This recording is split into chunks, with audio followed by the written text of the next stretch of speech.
चाहते हो कि आने वाले दिनों में दिल्ली की गद्दी पर राहुल गांधी प्रधानमंत्री बन के बैठे तो उसकी शुरुआत हरियाणा से करो, यहां से कांग्रेस की सरकार बनाओ। जम्मू कश्मीर में इलेक्शन हो रहा है, वहां भी कांग्रेस पार्टी गठबंधन की सरकार बनने जा रही है। हरियाणा में भी कांग्रेस की सरकार बनने जा रही है। आने वाले कुछ महीने में महाराष्ट्र और झारखंड का भी रिजल्ट आ जाएगा, तो आप देखिएगा ये भाजपा की सरकार दो बैसाखियों पे टिकी है। एक बैसाखी का नाम है नीतीश बाबू, दूसरे का नाम है चंद्र बाबू। कब कौन सी बैसाखी सरकेगी और कुर्सी ऐसे नीचे आ जाएगी, कोई भरोसा नहीं है। आजकल प्रधानमंत्री जी के चेहरे पे जो तनाव है वो यूं ही थोड़ी है, रौनक गायब है, सारा मेकअप गायब है। आपने देखा कि नहीं, डिजाइनर कपड़े पहनने के बाद भी चेहरे पे नूर नहीं आ पा रहा है। क्यों? क्योंकि जो 400 पार का नारा था उसे हिंदुस्तान की आवाम ने ला करके 240 पे सिमटा दिया। कहने के लिए नरेंद्र मोदी जी प्रधानमंत्री हैं, लेकिन पार्लियामेंट में सिक्का राहुल गांधी का चलता है। हमारा लीडर ऑफ अपोजिशन जो चाहता है सरकार को वो करना पड़ता है। ये ताकत हिंदुस्तान की आवाम ने दी है। मैंने कहा ना, भाजपा के झूठ के चक्कर में नहीं आना। वो पिछले दिनों प्रधानमंत्री साहब पार्लियामेंट में स्पीच कर रहे थे, सामने खड़े होकर बोले, बताओ कांग्रेस वालों तुमने 70 साल में क्या बनाया। इधर से मैं खड़ा हो गया, मैंने सोचा मैं बताऊं, पीछे दीपेंद्र हुड्डा भाई बैठे थे, बोले इमरान भाई मत बताओ, जो बताओगे ये उसको भी बेच देंगे, इनका काम सिर्फ बेचने का है, इनको मत बताओ। और ये जो भाजपा वाले आकर के 70 साल का हिसाब पूछते हैं, मैं तो फिरोजपुर झिरका के बड़कली चौक पे खड़ा होकर कहना चाहता हूं कि अरे भाजपाइयों, आप हमसे 70 साल का हिसाब पूछते हो, आप अपने गिरेबान में झांको। जो भारतीय जनता पार्टी की सरकार अपना चलाया हुआ 2000 का नोट 7 साल नहीं चला सकी, वो हमसे 70 साल का हिसाब मांगती है। वो सारे नारे झूठे थे, याद है वो नारा भाइयों बहनों, याद है वो नारा, खजाने की चाबी मेरे हाथ में सौंप दो, मैं देश नहीं लुटने दूंगा, याद है वो नारा, चौकीदारी करूंगा।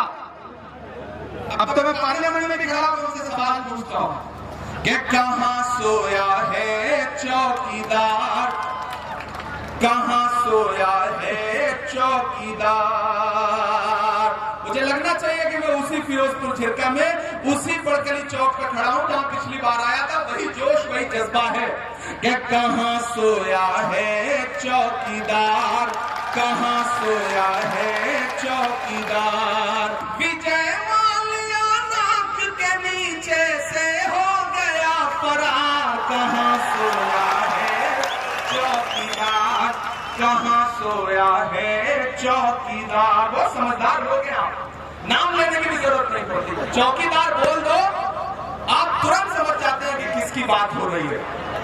अच्छा, जब भी चौकीदार की बात होती है तो जो गुजरात से मेहमान आए हैं उनकी आंखों में एक अलग तरह की चमक आती है, क्योंकि वो ज्यादा करीब से चौकीदार को जानते हैं कि कहां सोया है चौकीदार, कहां सोया है चौकीदार। अगली जो लाइन आने जा रही है ना, उसका शोर दिल्ली तक जाना चाहिए कि कहां सोया है चौकीदार, कहां सोया है चौकीदार।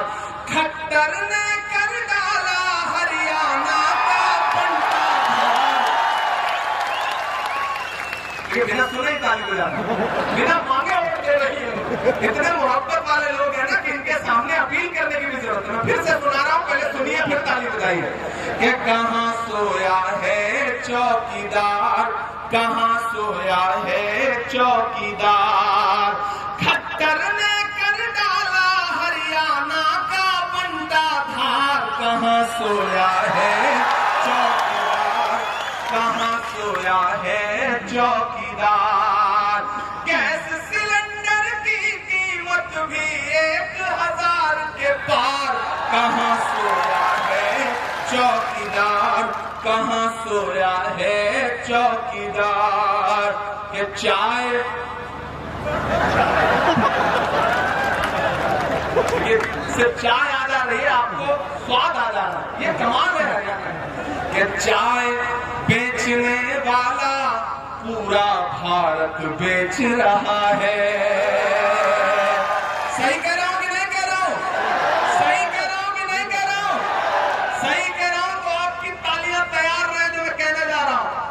चाय बेचने वाला पूरा भारत बेच रहा है, इसी काम में हासिल उसे महारत बेच रहा है।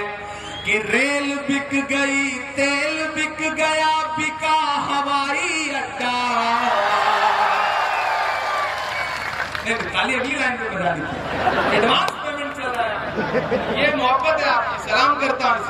अगली जो लाइन आने जा रही है ना, उस पर एक नाम आएगा, वो नाम सुन के आपके दिल में गुदगुदी पैदा होगी, तो उसे तालियों में बदल के उसे दिल्ली तक पहुंचा देना।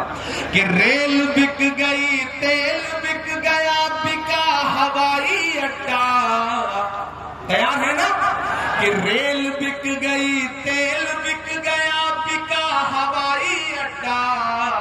सब कुछ बिकता देख के खुश है अपने जेपी नड्डा। के जनता महंगाई की मारी, जनता महंगाई की मारी करती हाहाकार। कहाँ सोया है चौकीदार, कहाँ सोया है चौकीदार।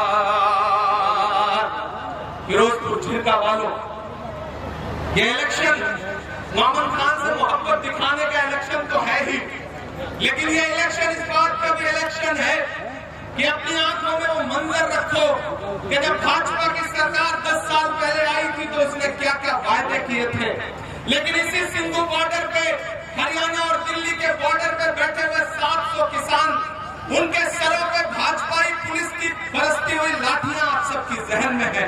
उसे याद रखो, कीमत तो बहुत बढ़ गई शहरों में धान की, लेकिन विदा न हो सकी बेटी किसान की। मौका मिला तो लोगों ने कुर्सी के वास्ते तस्वीर ही बिगाड़ दी हिंदुस्तान की। ये इलेक्शन उन किसानों पर बरसी हुई लाठियों के बदला लेने का इलेक्शन है। ये इलेक्शन हरियाणा के उन नौजवानों के अरमानों के टूटने के बदला लेने का इलेक्शन है कि जब यहाँ का जवान रात के सुबह के 4 बजे उठ करके सेना में भर्ती होने के सपने सजा करके मेडिकल की तैयारी करता था, लेकिन भाजपा की सरकार ने अग्निवीर ला करके हरियाणा के नौजवानों के सपनों को चकनाचूर करने का काम किया है। इस बात का बदला लेने का इलेक्शन है। प्रधानमंत्री जी नारा देते हैं बेटी बचाओ बेटी पढ़ाओ, लेकिन याद रखो हरियाणा वालों कि ये नारा देने वाली भाजपा पार्लियामेंट से महज 500 मीटर की दूरी पर जंतर मंतर है। जब हरियाणा की बेटियां, ओलंपिक लाने वाली बेटियां, हरियाणा का सम्मान बढ़ाने वाली बेटियां अपना हक मांगने के लिए जंतर मंतर पर बैठी, तो बेटी बचाओ बेटी पढ़ाओ का नारा लगाने वाली भाजपा सरकार ने, पुलिस ने उन्हें जंतर मंतर पर घसीटने का काम किया।